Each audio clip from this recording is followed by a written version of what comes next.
tema tausiah nikah hari ini juga PPKM. Apa tuh?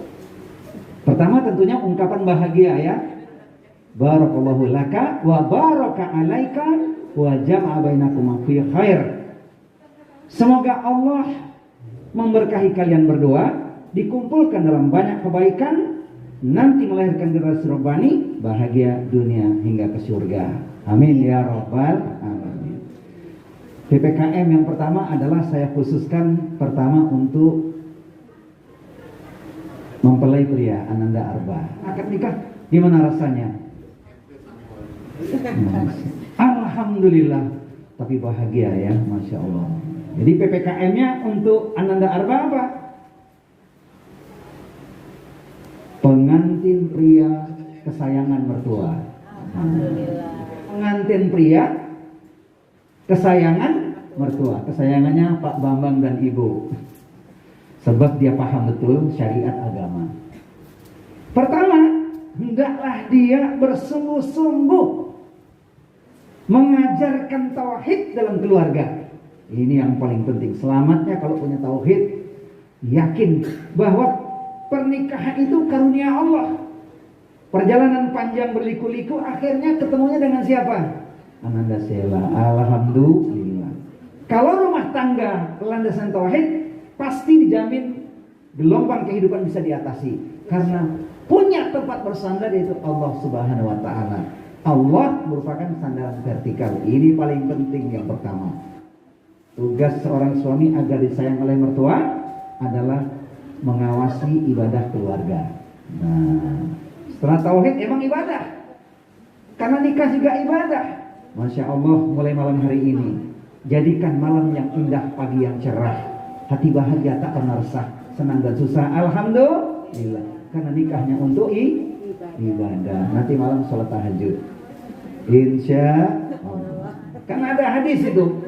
Allah merahmati seorang suami yang bangun malam, kemudian membangunkan istrinya untuk sholat tahajud bersama dengan dia. Kalau nggak mau, dipercikkan air di wajah istri. Itu tugas suami itu. Siap nggak? Percikin, bukan buyurin ya. Ternyata hadisnya seimbang juga ya. Allah merahmati seorang istri bangun malam, dibangunkan suami untuk salat tahajud bersamanya. Kalau nggak mau bangun, dipercikan air di wajah suami. Siap? Ananda Sila siap? Insya Allah. Itu indah sekali ya. Setelah salat tahajud, up to you. Zikir, mohon pada Allah. Jadi malamnya indah gitu. Jadi yang kedua adalah mengawasi ibadah keluarga. Istri nanti berikut anak-anak. Yang ketiga, yang tidak kalah penting, ini luar biasa, menafkahi istri dan keluarga dengan nafkah yang halal. Biar banyak, halal nggak apa-apa. Betul ya? Daripada sedikit haram, mendingan banyak halal. Alhamdulillah. Ini penting. Padahal kan orang berumah tangga, Ustadz kan penuh dengan keprihatinan. Nggak apa-apa, makannya nasi putih pakai kerupuk, nggak apa-apa. Yang penting ada tambahannya. Tambahannya apa tuh? Ya ayam. Masya Allah. Alhamdulillah. Itu ayatnya luar biasa. Orang beriman disuruh menafkahi keluarga, nafkah yang halal. Tunjukkan rasa syukur kepada Allah Subhanahu wa Ta'ala. Ini yang ketiga. Yang keempat, ternyata berumah tangga itu bukan hanya untuk berdua. Nah, membangun komunikasi dengan seluruh anggota keluarga. Ini penting. Maka akan disayangi oleh mertua. Menikah bukan untuk berdua saja, tapi untuk membangun dua komunitas keluarga yang luar biasa di bawah naungan ridha Allah Subhanahu wa Ta'ala. Berarti harus ditumbuhkan akhlak yang mulia, mengajarkan akhlak dalam keluarga. Salah satu di antara akhlaknya apa? Tutur kata dijaga. Wa qulu linnasi husna, bertutur kata yang baik kepada manusia. Maka suami akan berkata ya, cukuplah sudah sarapan pagi, minum teh manis dan roti panggang. Cukuplah nikah hanya sekali, tumbuhkan cinta dan kasih sayang. Hafal nggak? Jadi bilang sama istri begitu ya, Cukuplah sudah sarapan pagi, minum teh manis dan roti panggang. Cukuplah nikah hanya sekali, tumbuhkan cinta dan kasih sayang. Kata siapa? Kata Pak Ustaz. Semoga kata Ananda Arba juga ya, itu penting. Setelah akhlak yang bagus, paling utama apa? Yang harus ditumbuhkan, memberikan keteladanan. Nah, alias tidak boleh ondo sebagai suami. Ini ayyuhalladzina amanu lima taquluna ma la taf'alun kabura maqtan indallahi an taqulu ma la taf'alun. Wahai orang yang beriman, mengapa engkau mengatakan sesuatu yang tidak engkau lakukan? Kemurkaan Allah sangat besar, engkau hanya mengatakan tapi engkau tidak melakukannya. Jadilah cermin teladan bagi keluarga. Ini kalau 5 ini dimiliki, insya Allah PPKM-nya benar tuh. Pengantin pria, kesayangan mertua. Ini ringkasnya ya. PPKM yang kedua untuk Ananda Sheila, yaitu pengantin perempuan, kesayangan mertua.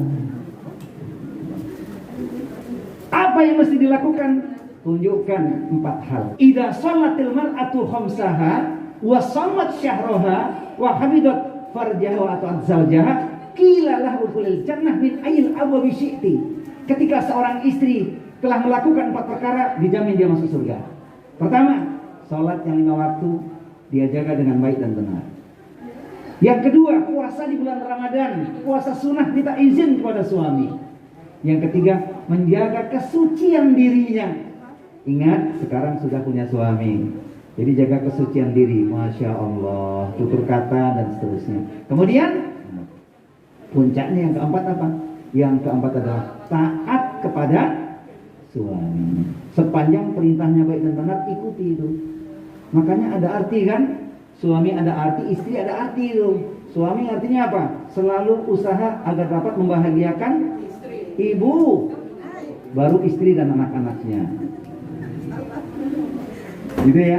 Istri ada artinya juga tuh. Istri ingin surga, taatilah suami, ridho dan ikhlas. Ini kira-kira 4 perkara ini Ananda Sheila prakteknya gimana? Ringan, enteng, gampang atau mudah? 1, sholat 5 waktu dijaga. Yang kedua apa? Puasa di bulan Ramadan, puasa sunnah minta izin sama suami. Ketiga, menjaga kesucian kehormatan dirinya. Yang keempat, taat pada suaminya. Prakteknya ringan, enteng, gampang atau mudah? Semuanya. Jawabannya apa, Bu? Insya Allah mudah. Amin ya Rabbal Alamin. Itulah yang disebut dengan PPKM yang kedua. Sekarang yang ketiga. Apa PPKM-nya? Pasangan pengantin kompak dan mesra. Insya Allah. Ini sudah terlihat kebahagiaannya ya. Tadi sempat mengucapkan selamat nggak mas-masnya? Sudah ya? Tadi sudah ya? Saya ucapkan juga kata selamat khusus. Duhai senangnya pengantin baru, duduk bersanding tersipu malu. Para undangan dan para tamu ucapkan selamat dan doa restu. Kedua besan saling terharu, hati bahagia ikhlas dari kalbu. 1 tahun sabarlah menunggu, insya Allah mendapat cucu. Amin ya Rabbal Alamin. Kompak dan mesra itu harus dijalani dalam kehidupan. Kalau visi misinya sama, mudah. Apa? Visi misi berkeluarga sederhana, sehidup sesurga. Nah, jangan sehidup semati. Kalau ada yang mengatakan sehidup semati itu bohong itu. Yang benar sehidup sesurga. Di dunia sudah merasakan surga ketika mengatakan baiti jannati, rumahku surgaku. Kita temukan pesan Al-Quran, jannatu adnin yadkhulunaha wa man salaha min abaihim wa azwajihim wa dzurriyyatihim wal malaikatu yadkhuluna alaihim min kulli bab salamun alaikum bima sabartum fa ni'ma uqbaddar. Surga Aden yang masuk ke dalamnya bersama dengan orang-orang yang soleh. Siapakah mereka? Mereka adalah orang tuanya, ayah ibunya, nenek moyangnya. Kemudian pasangan-pasangan hidupnya dulu ketika di dunia. Dan anak keturunannya. Anak keturunannya insya Allah punya anak gak usah banyak-banyak. Cukup 2, 3, 11 saja. Berapa mas? 2, 3, 11 saja. Bisa? Insya Allah 2 anak kandung, 3 anak kandung, dan 10 anak yatim yang disantuni. Begitu. Kemudian malaikat di setiap pintu mengucapkan kalimat yang menenteramkan hati, membuat bahagia. Masya Allah, selamat sejahtera atas kesabaranmu.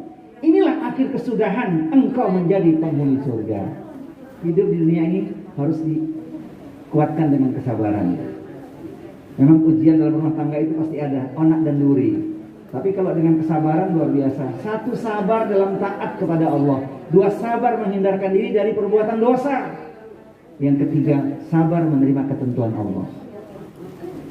Jadi musibah dalam hidup itu pasti dialami. Maka kalau sabar dijamin bahagia, insya Allah. Nah, nasihat yang terakhir perlu saya sampaikan. Ada 4 karakter rumah tangga. Perhatikan ini, masuk yang manakah? Yang pertama, ada satu kondisi suaminya soleh, istrinya tidak solihah. Itu seperti rumah tangganya Nabi Nuh, dijamin gak bahagia. Yang kedua, ada satu kondisi rumah tangga yang sebaliknya. Istrinya solihah, suaminya gak soleh. Itu seperti rumah tangganya Asiyah, suaminya Fir'aun. Yang ketiga, ini yang lebih berat. Suami tidak soleh, istri tidak solihah. Seperti rumah tangganya Abu Jahal, Abu Lahab, dan seterusnya. Dan puncaknya yang keempat, sebuah rumah tangga suaminya soleh, istrinya solihah. Seperti rumah tangga siapa kira-kira? Semoga seperti rumah tangga Anda berdua. Amin ya robbal alamin. Hari ini banyak cinta, banyak doa untuk keduanya. Rumah tangga yang keempat pasti rumah tangga Rasulullah sebagai contoh. Kalau sudah Rasulullah yang jadi pedoman hidup, nah luar biasa. Maka nggak jadi persoalan itu, senang dan susah, alhamdulillah. Kemudian jangan sampai lupa, keberkahan itu ketika bakti pada orang tua tidak dilalaikan. Jadi jangan lupa pada orang tua. Jasa orang tua itu nggak bisa dibalas itu. Berbaktilah pada orang tua, maka keberkahan akan terus mengalir. Begitu juga nanti anak keturunannya semakin berbakti pada orang tuanya. Apa yang kita buat, itulah yang kita dapat, insya Allah. Nah, mudah-mudahan lewat sepenggal pesan-pesan ini Allah mudahkan membangun rumah tangga bahagia sampai ke surga. Amin ya robbal alamin.